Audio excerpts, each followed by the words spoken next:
एक साल तक सोना मत खरीदिए, पेट्रोल, डीजल और कुकिंग ऑयल तक का इस्तेमाल कम कर दीजिए। ग्लोबल एनर्जी क्राइसिस से बचने के लिए हमारे प्रधानमंत्री ने क्या तगड़ी गाइडलाइन सेट की है, लेकिन इनकी बातों पे और इनके फेस वैल्यू पे जाना हमारी सबसे बड़ी गलती होगी और मैं बताता हूँ क्यों। इस तेज रफ्तार की दुनिया में इतिहास बहुत जल्दी बन जाता है और उतनी ही जल्दी भुला भी दिया जाता है, लेकिन मुझे अभी तक कोविड के वो दिन याद है, आपको भी होंगे। एग्जैक्टली 5 साल पहले यही इलेक्शंस का माहौल था, यही राज्य थे, फर्क था तो सिर्फ कोविड-19 का। मैं आपको बताता हूँ, ये नेता और ये पार्टीज जिनको बचाने के लिए आप सोशल मीडिया पे अपनी जुबान का जहर कर देते हैं, इन्होंने क्या किया था। सबसे बड़े नेताओं का नाम लेता हूँ। 2021 के वेस्ट बंगाल इलेक्शन में अमित शाह और नरेंद्र मोदी ने 51 दिनों में लगभग 50 रैलियों को अटेंड किया था, फुल फ्लेज्ड भीड़ के साथ, सारे कोविड-19 के प्रोटोकॉल्स को वायोलेट करते हुए। और उस समय सेकेंड वेव की कंटिन्यूअस वार्निंग्स आ रही थी। उन इलेक्शन में बंगाल में केसेस 4000 से 1 लाख तक पहुंच गए थे। ममता बनर्जी ने कोविड की बात की, लेकिन कमी उन्होंने भी नहीं छोड़ी। इलेक्शन जीत जाने के बाद कहती है कि अब आप सब जाइए और सैनिटाइज कीजिए। ये जो हिंदुओं के मसीहा हिमंता बिस्वा है, उस समय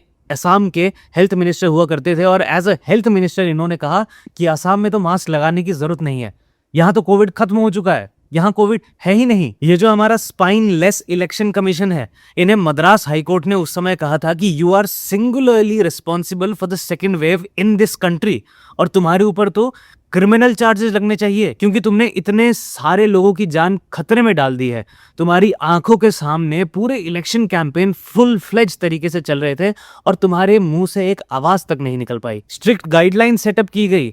कब बंगाल के इलेक्शन के सिर्फ 3 फेज बचे थे और बाकी सारे राज्यों में इलेक्शन खत्म हो चुके थे। उसके बाद भी सरकार को ये बोलने में शर्म नहीं आती कि उन्होंने कोविड के समय को बहुत ही बेहतरीन तरीके से हैंडल किया था। और अब क्या, एनर्जी बचाने के ऐलान के 20 घंटे के अंदर ही प्रधानमंत्री हमारे सोमनाथ पहुंच जाते हैं और वहां पर 1 घंटे का रोड शो करते हैं। क्या वहां पे रिसोर्सेज इस्तेमाल नहीं हो रहे? और क्या उन रिसोर्सेज से आप देश का उत्थान कर रहे हैं? जो रैलियां या फिर वो शोज आपके लिए इतने जरूरी हैं, क्या आप और सारे इवेंट्स अटेंड नहीं करेंगे? कभी हमारे नेताओं ने ऐसा एग्जाम्पल सेट किया है कि वो हमसे उम्मीद रखते हैं कि हम ऐसी चीजें करें जिससे एनर्जी बचे? अपने वोट बैंक को बड़ा करने के अलावा इन्हें किसी और चीज से फर्क नहीं पड़ता। इंसानों की जान तक से इन्हें कभी कोई फर्क नहीं पड़ा।